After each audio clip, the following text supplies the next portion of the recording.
بسم اللہ الرحمن الرحیم۔ آج کا جو سبق ہے ثنا، کیا آج کا سبق؟ نماز کے اندر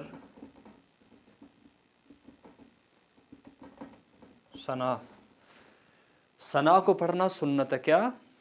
پہلی رکعت کے اندر آپ نے ثنا ضرور پڑھنی ہے۔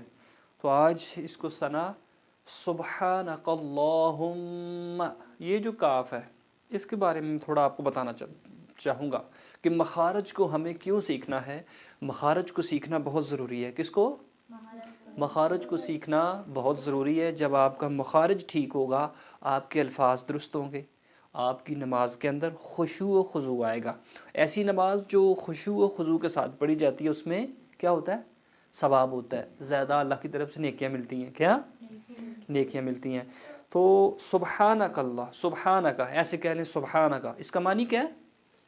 پاک، اے اللہ تو پاک ہے، اے اللہ تو پاک ہے۔ مثال کے طور پر یہ کاف ہے، ادھر سبحانک کا یہ جو کاف ہے بغیر نقطے والا، اور ایک کاف ہے دو نقطے والا، یہ اور یہ، اس میں فرق بہت ضروری ہے۔ مخارج کو سیکھنے کے لیے ہمیں تھوڑا یعنی کہ ایفرٹ کرنی پڑے گی۔ ہمیں سیکھنا چاہیے گا کہ جو قاف اور کاف، ایک دو نقطے والا کاف ہے، ایک بغیر نقطے کے ہے، یہ موٹا ہے اور یہ کیا ہے؟ باریک۔ کیا؟ باریک۔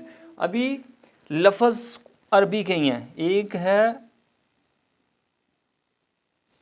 قلب، یعنی کہ دیکھیں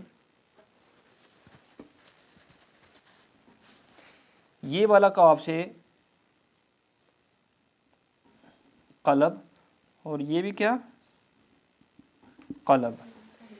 لفظ دونوں ہیں۔ کیا ہے؟ یہ دونوں عربی کے لفظ ہیں۔ کس کے لفظ ہیں؟ لیکن یہ جو ہے قلب، اس کا ہے دل، اور یہ جو قلب ہے اس کا ہے کتا۔ معنی جو ہے دیکھیں، اس کا کیا ہے؟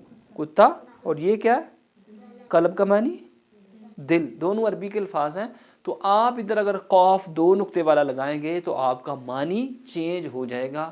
لہٰذا آپ کو سیکھنا چاہیے کہ سبحانک اللہ نہیں پڑھنا، سبحانک اللہ نہیں پڑھنا، بلکہ اس کو باریک کر کے پڑھنا۔ کیسے پڑھنا ہے؟ سبحانک اللہم، اور یہ ہا جو ہے پہلے نمبر پر تو یہ کاف ہے، دوسرے نمبر پر یہ ہا ہے۔ اس کے اندر ہم نے ضرور فرق کرنا ہے، اور مخارج کے ساتھ سیکھنے کا مطلب اور مقصد ہی یہی ہے کہ آپ کی نماز کے اندر خشوع و خضوع آئے گا۔ ایسی نماز کہ جو صحیح نہیں پڑھی جاتی وہ بندے کے منہ پر مار دی جائے گی۔ یہ حدیث پاک کا مفہوم بھی ہے۔ چور تو بڑے بڑے ہیں، لیکن ایک ایسا چور بھی ہے کہ جو مال کو ہڑپ کرنے والا نہیں، جو دولت کو ہڑپ کرنے والا نہیں، جو کسی سے یعنی کہ کچھ چرانے والا نہیں۔ ایک ایسا چور بھی ہے کہ جس کو نبی پاک صلی اللہ علیہ وسلم نے فرمایا کہ وہ بھی چور ہے، اور بدترین چور ہے۔ وہ کون سا ہے؟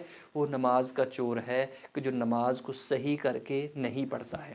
تو ہمیں سیکھنا ہوگا کہ میں نے جتنے الفاظ بتائے ہیں، دیکھیں کتنا اس کے اندر اللہ نے کرم کیا ہے کہ نماز کے ذریعے ہم اپنے رب سے اپنا ربط تعلق کو مضبوط کرتے ہیں۔ یہ چند لفظ جو میں نے بتائے ہیں، اگر یہ درست نہیں ہے تو نماز ٹھیک نہیں ہے، تو پھر دل ہی نہیں کرے گا نماز کو پڑھنے کا۔ تو ہمیں سیکھنا چاہیے کہ یہ ایسے ایسے الفاظ ہیں، تو اس کو صحیح کر کے ادا کرنا ہے۔ جزاک اللہ۔